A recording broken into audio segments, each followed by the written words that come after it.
Hoy estamos celebrando el tercer domingo después de Epifanía. La epístola es tomada de la carta de San Pablo a los Romanos. Es el capítulo 12, versículos 16 al 21. Hermanos, no os tengáis por sabios, ni volváis a nadie mal por mal. Procurad obrar bien, no solo ante Dios, sino también ante todos los hombres. Si es posible, cuanto esté de vuestra parte, vivid en paz con todos. No os venguéis, amados míos, mas dad lugar a la ira de Dios, porque escrito está: mía es la venganza, yo haré justicia, dice el Señor. Por el contrario, si tu enemigo tuviere hambre, dale de comer. Si tuviere sed, dale de beber. Porque si esto haces, carbones encendidos amontonarás sobre su cabeza. No te dejes vencer del mal, sino vence al mal obrando el bien. Hasta aquí la epístola, pongámonos de pie para el Evangelio, por favor. Continuación del Santo Evangelio según San Mateo. En aquel tiempo, habiendo bajado Jesús del monte, le siguió mucho gentío, y viniendo un leproso, se postró ante él diciendo: Señor, si quieres, puedes limpiarme. Extendió Jesús la mano, le tocó, diciendo: quiero, queda limpio. Y al instante quedó limpio de su lepra. Y le dijo Jesús: mira que a nadie lo cuentes, pero ve, muéstrate al sacerdote y ofrece la ofrenda que mandó Moisés para que les sirva a ellos de testimonio.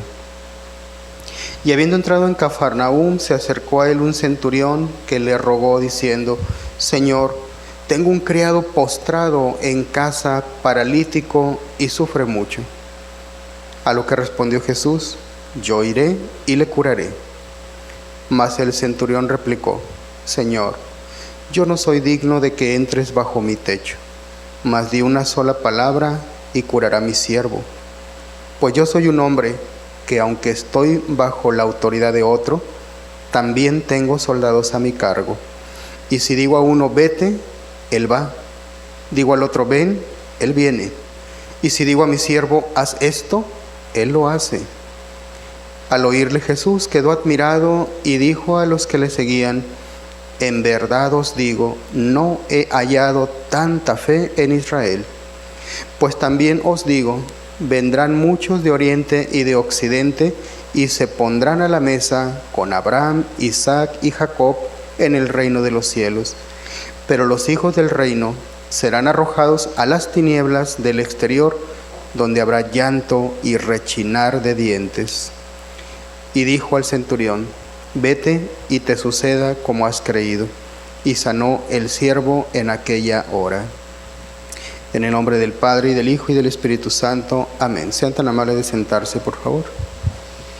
Bien, en este tercer domingo después de la Epifanía, continuemos con las reflexiones sobre el tema matrimonial, hoy tomando como punto de partida esa lepra de la cual fue curado un enfermo en el Evangelio del día de hoy. Esa lepra como imagen del pecado, hoy la podemos también aplicar a la lepra del pecado del desprecio al sacramento del matrimonio.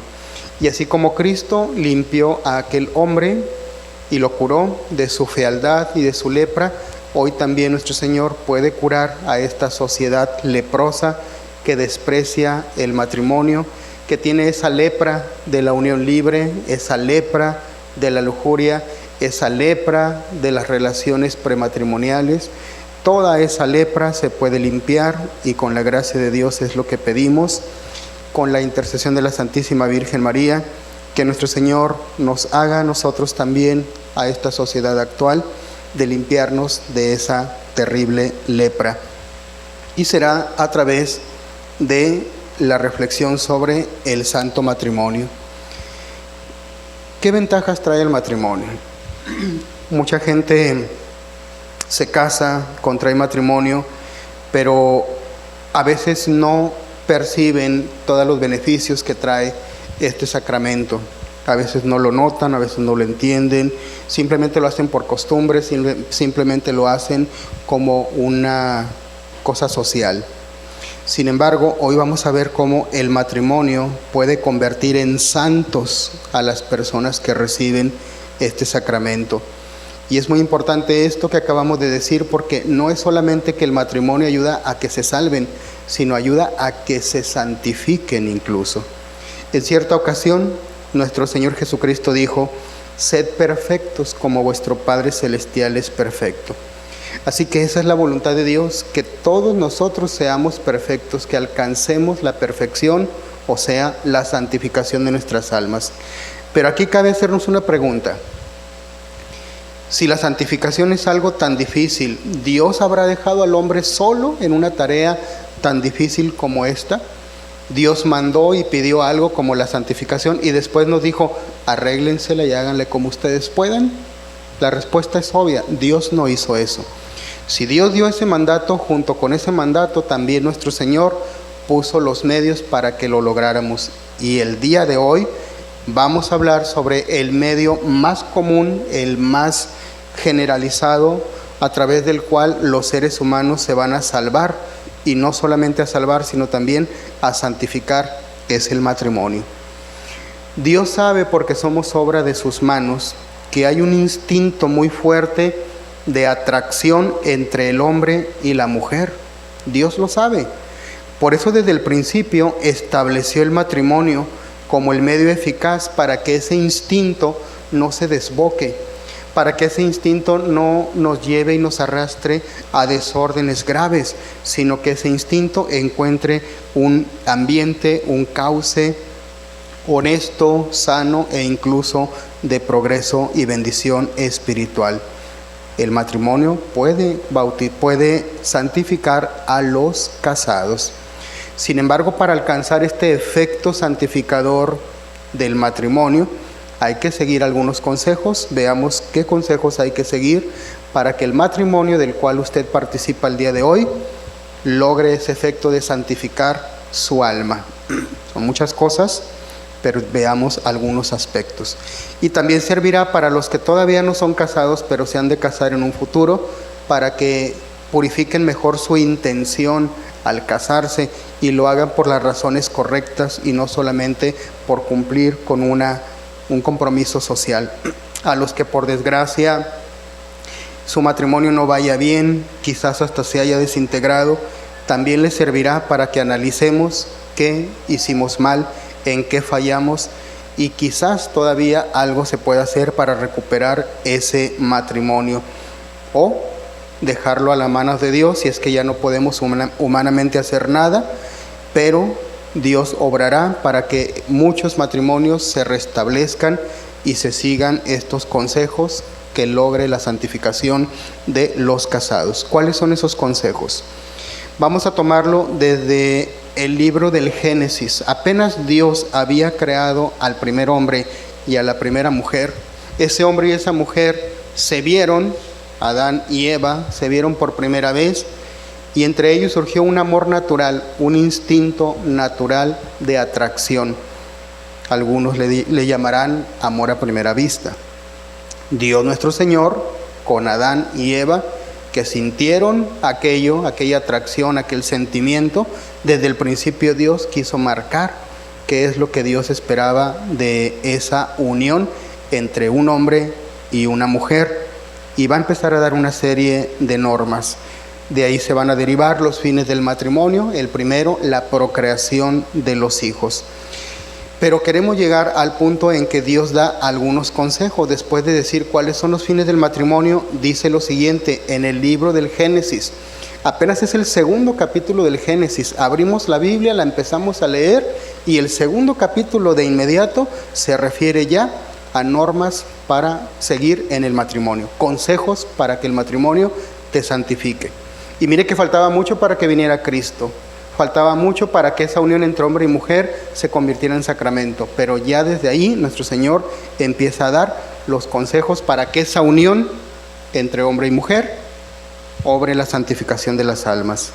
Y dice lo primero: por eso dejará el hombre a su padre y a su madre, y se unirá a su mujer, y serán dos en una sola carne. Génesis 2, 18 al 24. Por eso dejará el hombre a su padre y a su madre. Primer consejo, entonces, guarda una prudente distancia de tus propios padres cuando te cases. No te quedes viviendo con ellos. No hay que vivir en la casa del papá, de la mamá, del suegro o de la suegra.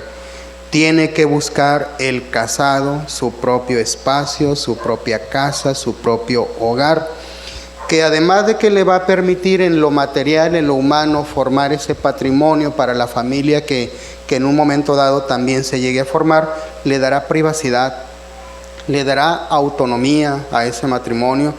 Se evitarán muchos conflictos que suelen darse por intromisión.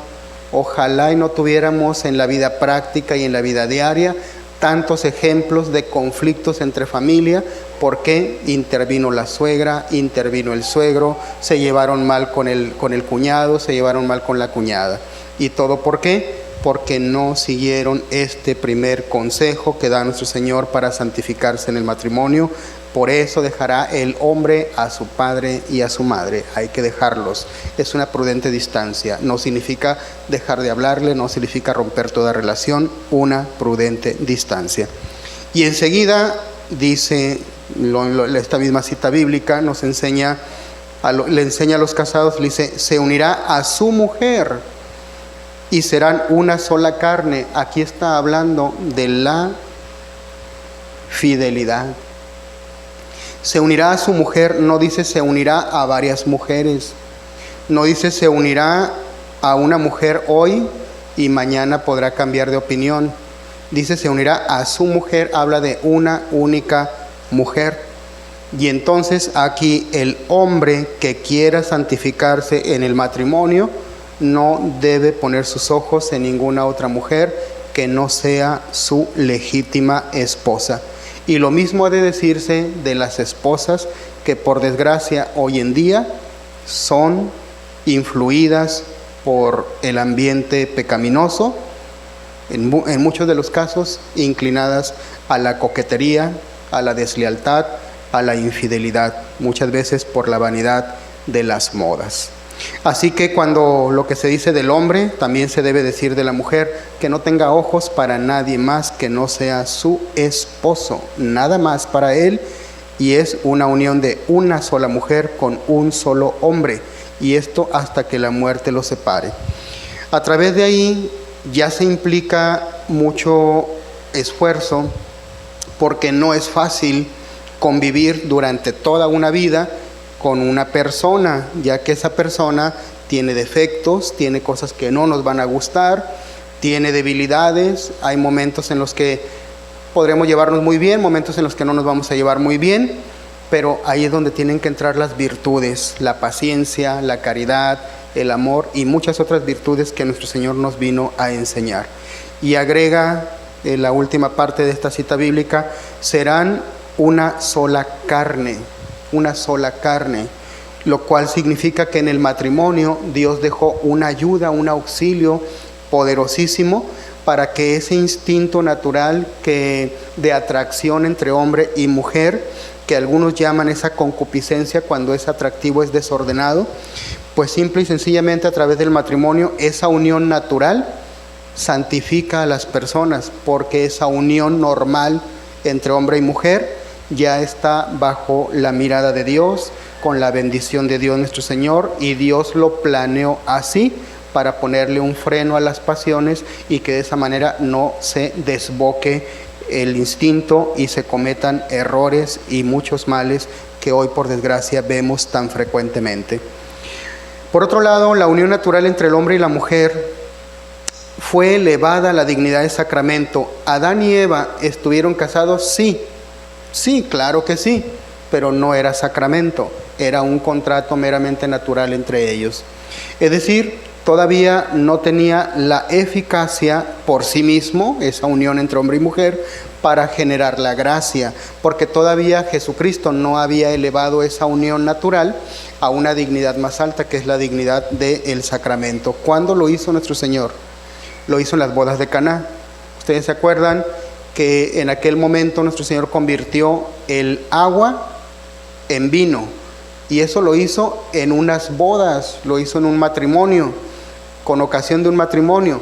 Quiere decir que Dios, al estar presente, Jesucristo nuestro Señor presente en unas bodas, está santificando la unión entre hombre y mujer.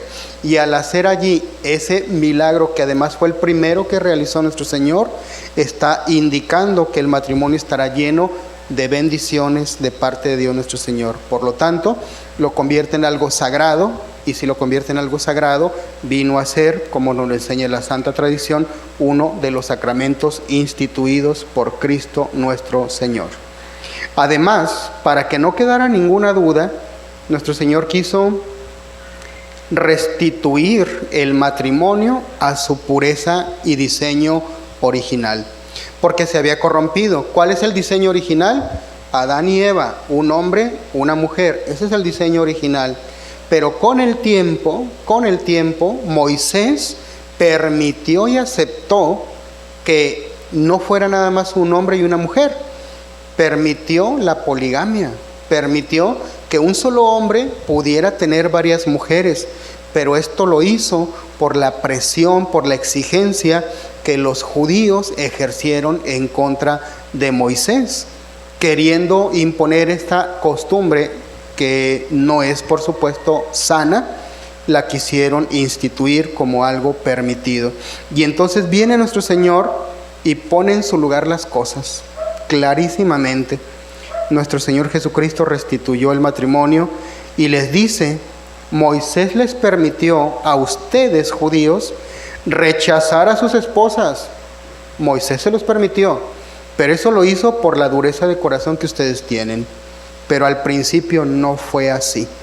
Y allí nuestro Señor vuelve a poner el orden dentro del matrimonio. Es decir, no está permitido por disposición de Jesucristo nuestro Señor que la esposa diga: ya me aburrí, no funcionaron las cosas, él ya no me entiende, él ya no me comprende, mejor separémonos. No se puede, no está permitido que el hombre diga: ya no me gusta, ya no nos entendemos, me fue infiel, cometió una falta, me traicionó, yo no quiero saber nada más de ella y me voy a buscar a otra persona para rehacer mi vida. No.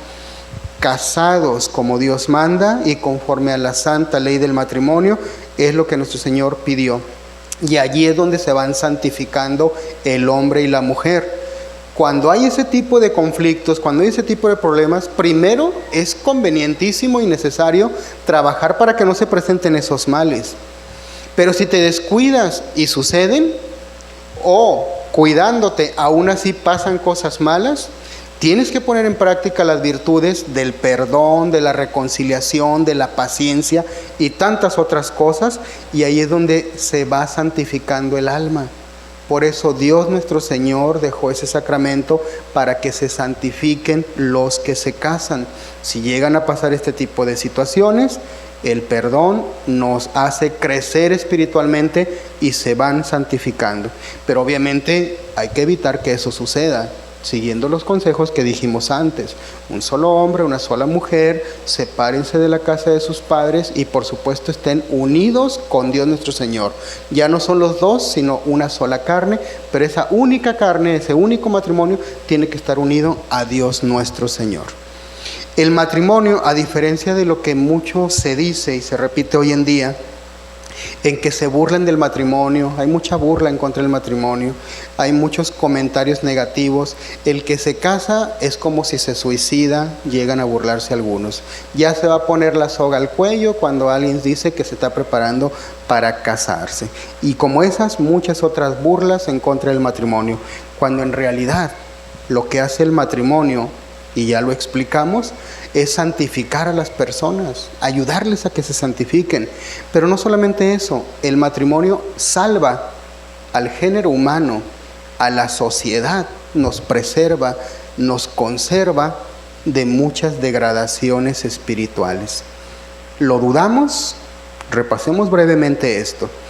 ¿Qué pasaría si no hubiera matrimonios? ¿Qué pasaría si nuestro Señor no hubiera establecido la ley del matrimonio y que cada quien se vaya con quien quiera?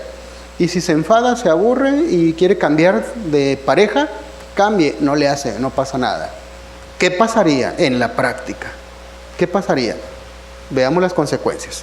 Seríamos víctimas del desenfreno pasional, porque entonces ya la unión con una mujer, ya la unión con un hombre, ya no sería por motivos religiosos, sino simplemente por instinto y no pasa de allí, por esas cosas y no pasa de ahí.